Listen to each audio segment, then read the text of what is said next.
2000களின் முற்பகுதியில் .com குமிழியின் வெடிப்பு வீட்டு செல்வத்தை $6.2 டிரில்லியன் குறைத்தது.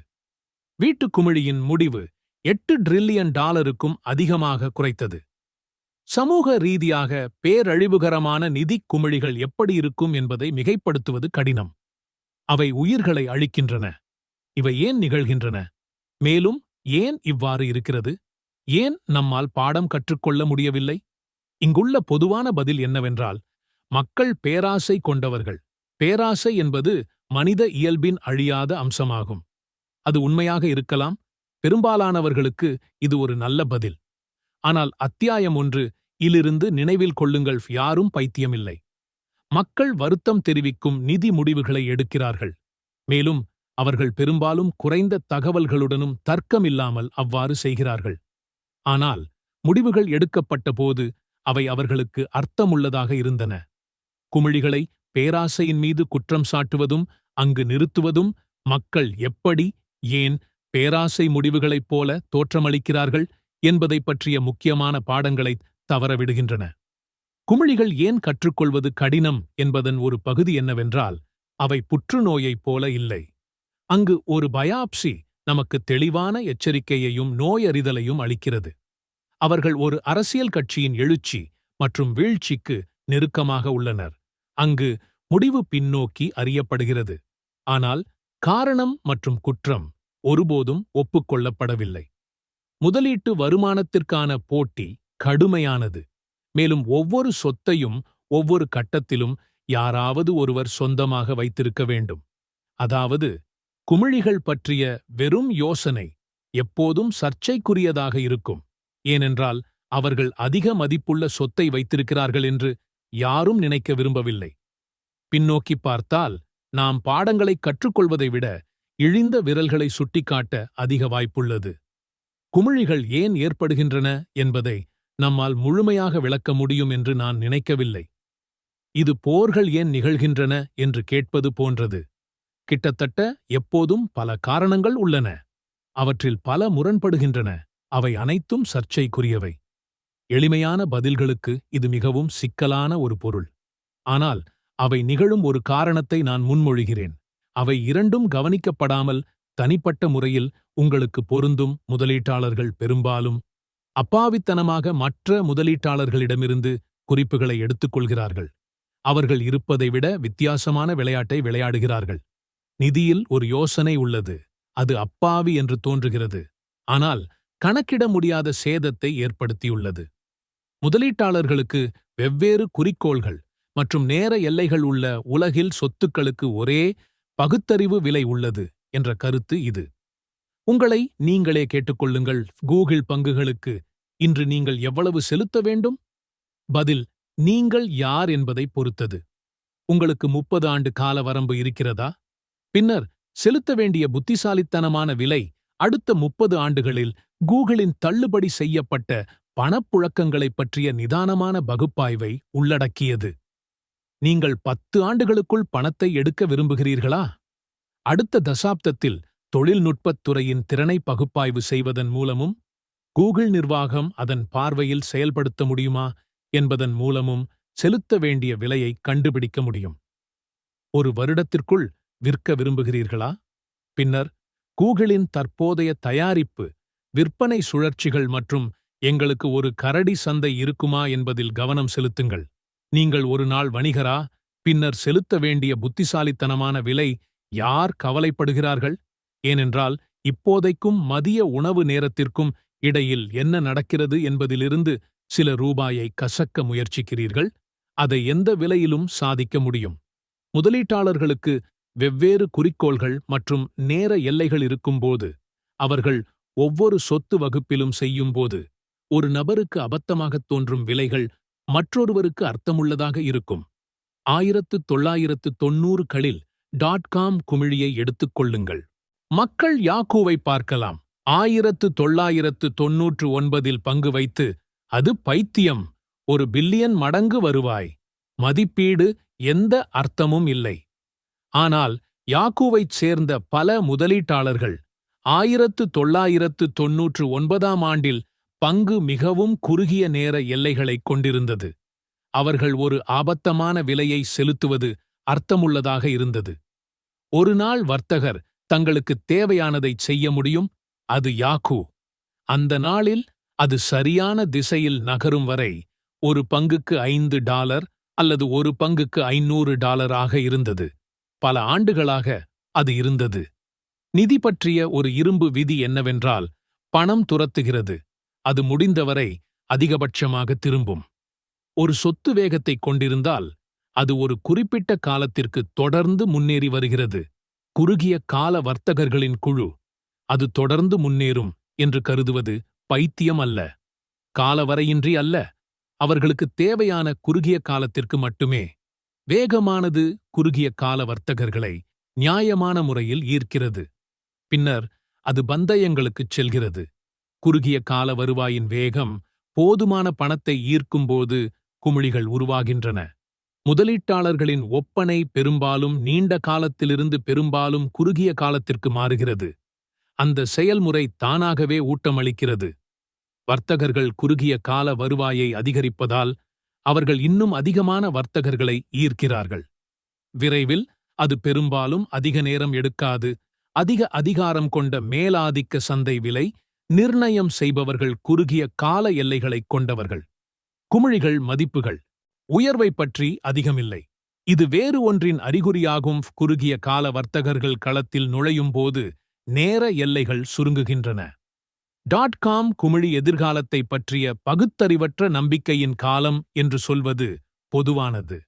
ஆனால் அந்த சகாப்தத்தின் மிகவும் பொதுவான தலைப்புச் செய்திகளில் ஒன்று பதிவு வர்த்தக அளவை அறிவிப்பதாகவும், இது முதலீட்டாளர்கள் ஒரே நாளில் வாங்கவும் விற்கவும் செய்யும்போது நிகழ்கிறது.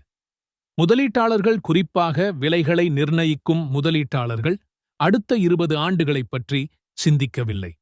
1999 ஆண்டில் சராசரி பரஸ்பர நிதி 120% வருடாந்திர வருவாயைக் கொண்டிருந்தது. அதாவது அவர்கள் அடுத்த 8 மாதங்களைப் பற்றி சிந்திக்கிறார்கள்.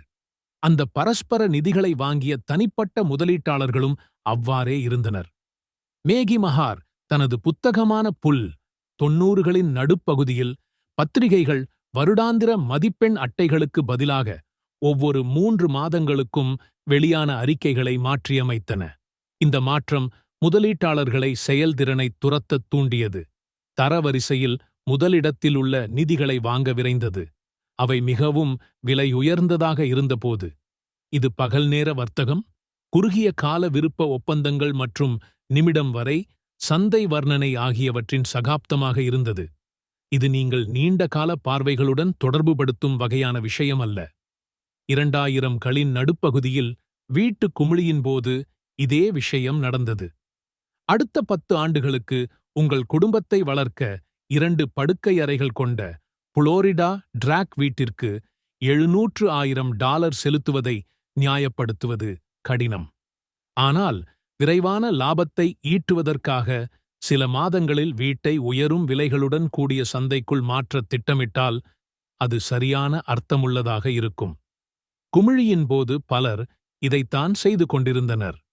ரியல் எஸ்டேட் பரிவர்த்தனைகளை கண்காணிக்கும் நிறுவனமான அட்டமின் தரவு அமெரிக்காவில் 12 மாத காலப்பகுதியில் 1க்கு மேற்பட்ட முறை விற்ற வீடுகளின் எண்ணிக்கையை காட்டுகிறது. அவை புரட்டப்பட்டன. குமிழியின் போது 5 மடங்கு உயர்ந்தன. 2000 ஆண்டின் முதல் காலாண்டில் 20,000 முதல் 2004 ஆண்டின் முதல் காலாண்டில் 100,000க்கும் அதிகமாக இருந்தது. 5-4 குமிழிக்குப் பிறகு ஃபிளிப்பிங் ஒரு காலாண்டுக்கு 40,000க்கும் குறைவாக சரிந்தது. அது தோராயமாக அதிலிருந்து உள்ளது. இந்த ஃபிளிப்பர்கள் நீண்ட கால விலை வாடகை விகிதங்களைப் பற்றி அக்கறை கொண்டிருந்ததாக நீங்கள் நினைக்கிறீர்களா?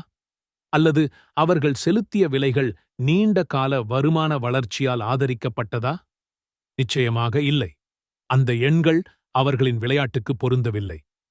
ஃபிளிப்பர்களுக்கு முக்கியமான ஒரே விஷயம் என்னவென்றால், வீட்டின் விலை இந்த மாதத்தை விட அடுத்த மாதம் அதிகமாக இருக்கும். பல ஆண்டுகளாக அது இருந்தது. இந்த முதலீட்டாளர்களைப் பற்றி நீங்கள் நிறைய சொல்லலாம். நீங்கள் அவர்களை ஊக வணிகர்கள் என்று அழைக்கலாம். நீங்கள் அவர்களை பொறுப்பற்றவர்கள் என்று அழைக்கலாம். பெரிய ஆபத்துக்களை எடுக்க அவர்கள் தயாராக இருப்பதைக் கண்டு நீங்கள் உங்கள் தலையை அசைக்கலாம். ஆனால் அவை அனைத்தையும் நீங்கள் பகுத்தறிவற்றவை என்று அழைக்க முடியும் என்று நான் நினைக்கவில்லை. குமிழிகள் உருவாக்கம் என்பது நீண்ட கால முதலீட்டில் மக்கள் பகுத்தறிவற்ற முறையில் பங்கேற்பதைப் பற்றியது அல்ல. அவை தானாகவே ஊட்டிக் கொண்டிருந்த வேகத்தை பிடிக்க குறுகிய கால வர்த்தகத்தை நோக்கி ஓரளவு பகுத்தறிவுடன் நகரும் நபர்களைப் பற்றியது. வேகமானது ஒரு பெரிய குறுகிய கால வருவாய் திறனை உருவாக்கும்போது மக்கள் என்ன செய்வார்கள் என்று நீங்கள் எதிர்பார்க்கிறீர்கள்? பொறுமையுடன் உட்கார்ந்து பார்க்கிறீர்களா? ஒருபோதும் இல்லை. உலகம் அப்படியல்ல. இலாபம் எப்போதும் துரத்தப்படும். குறுகிய கால வர்த்தகர்கள் நீண்ட கால முதலீட்டை நிர்வகிக்கும் விதிகள், குறிப்பாக மதிப்பீட்டைச் சுற்றியுள்ளவை, புறக்கணிக்கப்படும் ஒரு பகுதியில் செயல்படுகிறார்கள். ஏனெனில் அவை விளையாடப்படும் விளையாட்டுக்கு பொருத்தமற்றவை. அங்குதான் விஷயங்கள் சுவாரஸ்யமாக மாறுகின்றன. அங்குதான் பிரச்சினைகள் தொடங்குகின்றன. ஒரு விளையாட்டை விளையாடும் நீண்ட கால முதலீட்டாளர்கள் மற்றொரு விளையாட்டை விளையாடும் குறுகிய கால வர்த்தகர்களிடமிருந்து தங்கள் குறிப்புகளை எடுக்கத் தொடங்கும்போது குமிழிகள் அவற்றின் சேதத்தை ஏற்படுத்துகின்றன. சிஸ்கோ பங்கு 1999 300% உயர்ந்து ஒரு பங்குக்கு $60 இருந்தது. அந்த விலையில் நிறுவனத்தின் மதிப்பு $600 பில்லியன் இருந்தது. இது பைத்தியக்காரத்தனமானது. சிலர் உண்மையில் அது அவ்வளவு மதிப்புக்குரியது என்று நினைத்தார்கள். பகல் நேர வர்த்தகர்கள் வெறுமனே வேடிக்கையாக இருந்தனர். பொருளாதார நிபுணர் பர்டன் மால்கியல் ஒருமுறை சுட்டிக்காட்டினார், அந்த மதிப்பீட்டில் சிஸ்கோவின் மறைமுகமான வளர்ச்சி விகிதம் 20 ஆண்டுகளுக்குள் முழு அமெரிக்க பொருளாதாரத்தையும் விட பெரியதாக மாறும் என்று அர்த்தம். ஆனால் நீங்கள் 1999 ஒரு நீண்டகால முதலீட்டாளராக இருந்தால் வாங்குவதற்கு $60 மட்டுமே விலை இருந்தது. மேலும் பலர் அதை அந்த விலைக்கு வாங்கிக் கொண்டிருந்தனர். எனவே நீங்கள் சுற்றிப் பார்த்து, வாவ், ஒருவேளை இந்த மற்ற முதலீட்டாளர்களுக்கு எனக்குத் தெரியாத ஒன்று தெரிந்திருக்கலாம் என்று நீங்களே சொல்லியிருக்கலாம். ஒருவேளை நீங்கள் அதனுடன் சென்றிருக்கலாம். நீங்கள் அதைப் பற்றி புத்திசாலித்தனமாக உணர்ந்தீர்கள். நீங்கள் உணராத விஷயம் என்னவென்றால், பங்குகளின் விளிம்பு விலையை நிர்ணயித்த வர்த்தகர்கள் உங்களை விட வித்தியாசமான விளையாட்டை விளையாடினர். ஒரு பங்குக்கு $60 என்பது வர்த்தகர்களுக்கு ஒரு நியாயமான விலையாக இருந்தது. ஏனென்றால் அந்த நாள் முடிவதற்குள் பங்குகளை விற்க அவர்கள் திட்டமிட்டனர். அப்போது அதன் விலை அதிகமாக இருக்கலாம். ஆனால் $60 உங்களுக்கு ஒரு பேரழிவாக இருந்தது.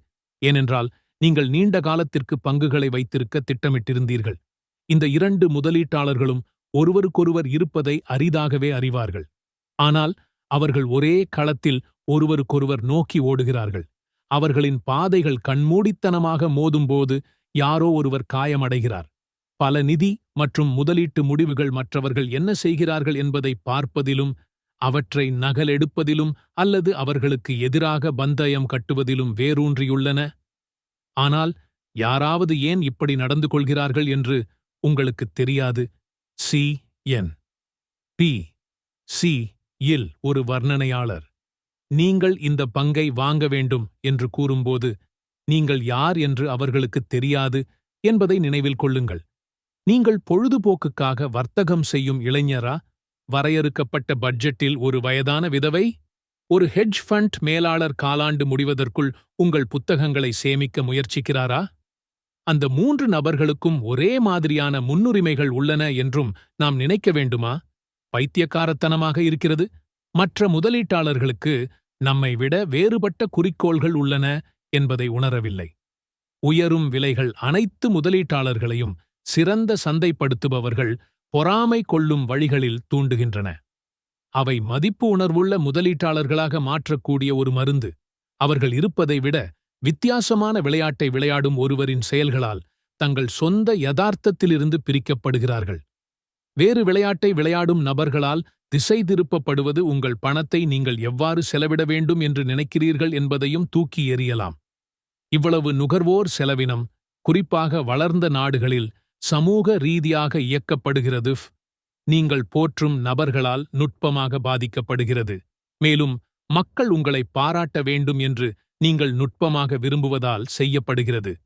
கார்கள், வீடுகள், உடைகள் மற்றும் விடுமுறைக்காக மற்றவர்கள் எவ்வளவு பணம் செலவிடுகிறார்கள் என்பதை நாம் காணும்போது அவர்களின் குறிக்கோள்கள், கவலைகள் மற்றும் அபிலாஷைகளை நாம் காண முடியாது.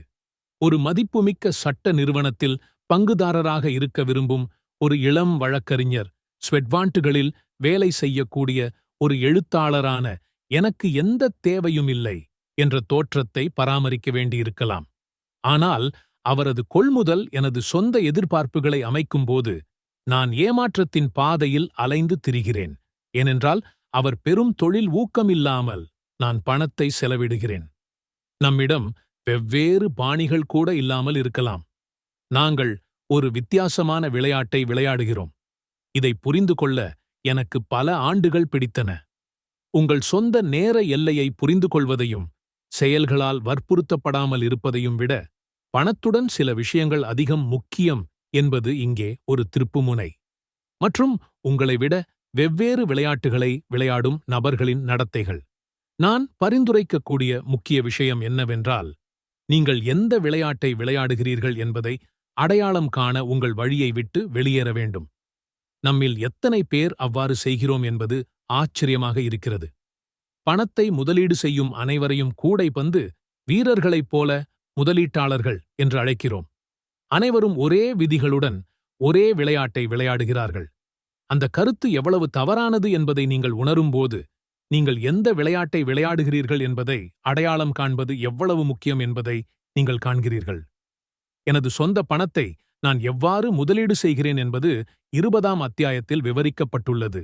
ஆனால் பல ஆண்டுகளுக்கு முன்பு நான் உண்மையான பொருளாதார வளர்ச்சியை உருவாக்கும் உலகின் திறனில் நம்பிக்கையுள்ள ஒரு செயலற்ற முதலீட்டாளர், அடுத்த 30 ஆண்டுகளில் அந்த வளர்ச்சி எனது முதலீடுகளுக்கு வரும் என்று நான் நம்புகிறேன் என்று எழுதினேன்.